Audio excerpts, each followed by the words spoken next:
그 크기, 맨눈으로는 절대 못 봅니다. 하지만 그 위력은 상상 초월입니다. 코로나19 바이러스 얘긴데요. 자, 그거 잡을 백신, 그 성분 눈에 보이지가 않습니다. 하지만 바이러스를 무력화시킬 힘이 있습니다. 지난달 26일부터 국내에서도 접종 시작됐습니다.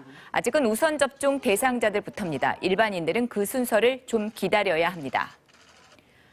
우리가 맞고 또 맞게 될 백신은 이렇습니다. 아스트라제네카와 파이자 이 두 백신은 접종이 시작이 됐죠. 다른 백신들은 2분기에 도입될 전망입니다. 대부분 2번을 맞습니다. 얀센만 1회 접종인데요. 그 백신 효과 백신마다 다양하게 나타났는데 파이자의 경우에는 95%까지 나타났습니다. 세계보건기구 WHO는 코로나19 백신의 예방 효과 기준을 50% 이상으로 권고합니다.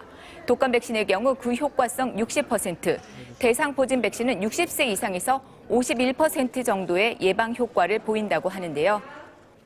자, 저는 이 백신 효과가 더 좋으니까 이거 맞을래요. 이런 선택권은 없습니다. 이거 미국이나 유럽도 같습니다. 백신 도입이 순차적으로 이루어집니다. 접종 현장에 혼란을 최소화하고요. 최대한 많은 국민들에게 빨리 백신 접종하기 위한 조치라는데요. 사실 독감 백신 맞을 때 성분 확인 잘 안 합니다. 3가냐 4가냐 그 정도 선택을 했는데 하지만 코로나19 백신은 그 성분을 좀 꼼꼼히 확인하면 어떨까요? 미국과 영국이 백신을 긴급 승인하면서 그 성분을 공개했습니다. 오해와 불신을 해소하기 위한 거라죠.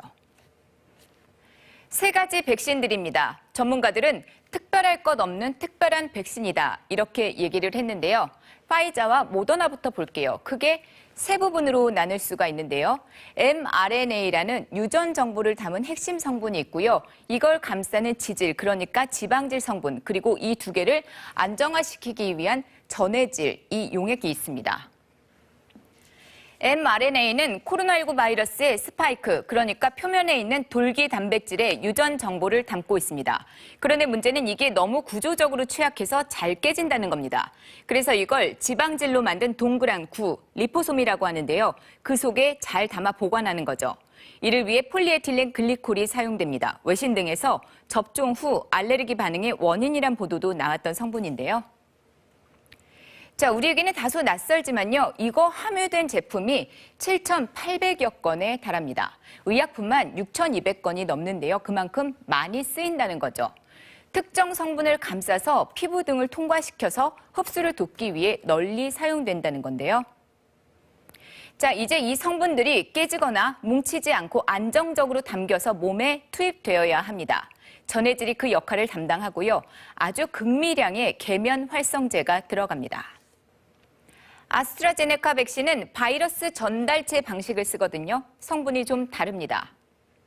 이건 역시 스파이크 돌기 단백질의 유전 정보를 체내로 주입하는 것은 마찬가지지만요. 그 유전 정보를 다른 바이러스 안에 넣습니다. 그걸 전달체로 사용하는 방식이란 점에서 차이가 좀 있습니다. 첨가물에 히스티딘이라는 게 눈에 띄는데요. 자, 이거는 수액주사제에 많이 쓰이는 아미노산 성분입니다. 폴리소르베이트라는 성분도 있습니다. 이것도 계면 활성제인데요. 핵심 성분을 용액에 안정적으로 자리할 수 있게 하는 역할을 한다죠. 계면 활성제하면 비누나 세제에서 많이 본 것 같은데 이거 괜찮나 싶습니다. 백신의 효과를 높이기 위한 거다. 또 아주 낮은 농도의 극미량이라는 게 전문가들의 견해입니다. 보관 온도, 접종 횟수, 방법, 백신별로 조금씩 다릅니다. 불안함도 크죠. 신경 쓸 것도 참 많습니다. 하지만 코로나19 종식이란 그 목표만은 동일합니다. 소모적 논란보다는 투명한 정보와 그에 근거한 과학적인 판단이 더 필요한 이유입니다. KBS 뉴스 정지주입니다.